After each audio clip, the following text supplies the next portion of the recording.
So Dean Spalding, we had a chance to talk the other day a little bit as well. Why don't you talk a little bit about how obviously higher education has been affected by COVID-19, and then also you're the interim director of the, and now it's slipping my brain.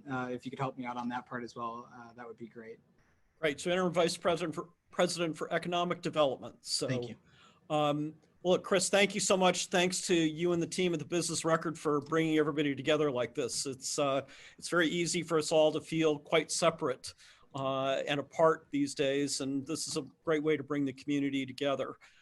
Certainly thinking of Iowans who are going through very tough times now, the healthcare providers who are there on the front line with them, and we thank them for all the great work they're doing for our community.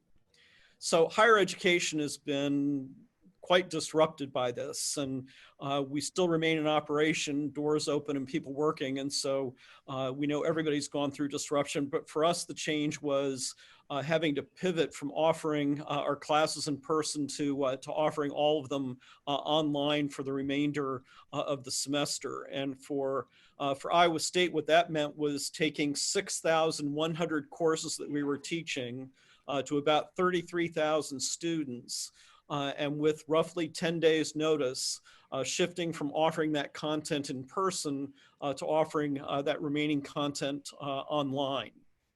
And that provides a lot of challenges. We have about 2,000 faculty members. Maybe a quarter of those faculty members have taught online before, and we're comfortable with that. And so they all had to learn a new way of delivering content, had to do something that they've never done in their careers, and very different than the long-term business model in higher education.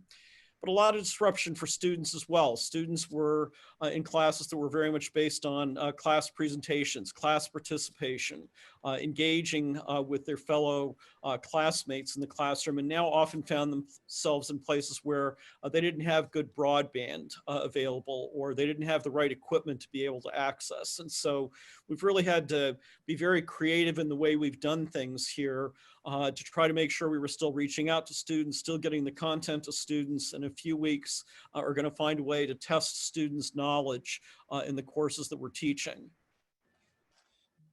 In your role as the Vice President of Economic Development, what are some of the things that you've had an opportunity to see so far?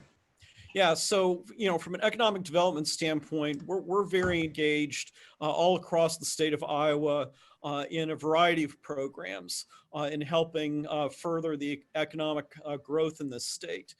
We've had to pivot some of that now to doing a lot of triage and really working to help businesses that are hurting. So the state's small business development centers are headquartered at Iowa State. We've got operations at 15 locations around the state, working with small businesses, working with restaurants, working with the Main Street businesses that are really suffering through this, helping them now access the federal programs that have come through.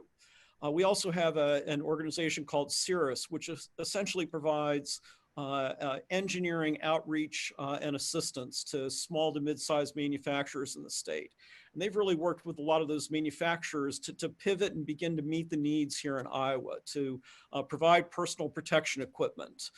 Companies that weren't in that field at all, who are now stamping out face shields to help frontline workers who are in the healthcare sector who need that protection of that gear. And we've got a couple of companies we've shifted in that direction, worked with them, and they're putting those out at $1.50 a face shield compared to a normal market price of around $10. And so really working to provide those here in Iowa to help those on the front line in Iowa.